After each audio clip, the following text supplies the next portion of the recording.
Punya tetangga kok suka buang sampah di depan rumah orang. Cuma gara-gara rumahnya nggak boleh kotor dan harus tetap bersih. Jadi ceritanya dulu aku pernah tinggal di rumah teman aku. Karena saat itu dia tinggal di rumahnya sendiri dan orang tuanya tinggal di kampung. Jadi ibu-ibu di sebelah rumahnya itu anti banget sama yang namanya kotor. Sampai waktu musim Covid kemarin, setiap kali kita habis keluar dan pas masuk rumah, dia selalu ngomel-ngomel ke kita, bilang kalau kita itu bawa virus dari luar, padahal kita nggak tinggal serumah sama dia. Jadi teman aku baru tinggal di situ sekitar 3 tahun, dan rumah yang ditinggali sama temanku itu dulunya rumah si orang tua tetanggaku ini, yang sebenarnya halaman rumah dan rumahnya udah dijual, tapi anehnya dia masih suka buang sampah di depan rumah temanku. Bahkan tempat sampahnya itu diletakin persis di teras rumah temanku, karena aku nggak tahu itu tempat sampah punyanya dia. Jadi waktu tetangganya itu lagi nongkrong di depan rumahnya, aku lagi buang sampah maskerku ke tempat sampah yang di depan rumah temanku ini. Aku nggak tahu kalau itu tempat sampah punyanya dia, karena persis banget di depan rumah temanku. Tiba-tiba saat aku buang kotak maskernya, aku dengar teriakan suara dari sebelah.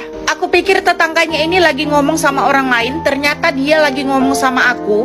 Dia marah karena aku buang sampah di tempat sampah punya dia. Tapi aku ngira waktu itu aku salah dengar, jadi aku langsung masuk aja ke dalam rumah. Tiba-tiba waktu aku lagi bercermin di depan jendela, aku mendengar suara kotak masker yang dibuang di depan halaman. Dan setelah itu aku melihat si tetangganya tadi lewat dan masuk langsung ke dalam rumahnya. Dan pas aku cek, ternyata kotak masker yang aku buang ke tempat sampahnya tadi udah dibuang ke tanah dan gak dipindahin ke tempat sampah yang lain. Padahal tempat sampah dia dan tempat sampah temanku itu bersebelahan, tapi memang posisinya berada di rumah temanku. Kenapa aku bilang di rumah temanku? Karena digantungnya di dinding rumah temanku. Lalu aku langsung ngadu ke temanku, bilang kalau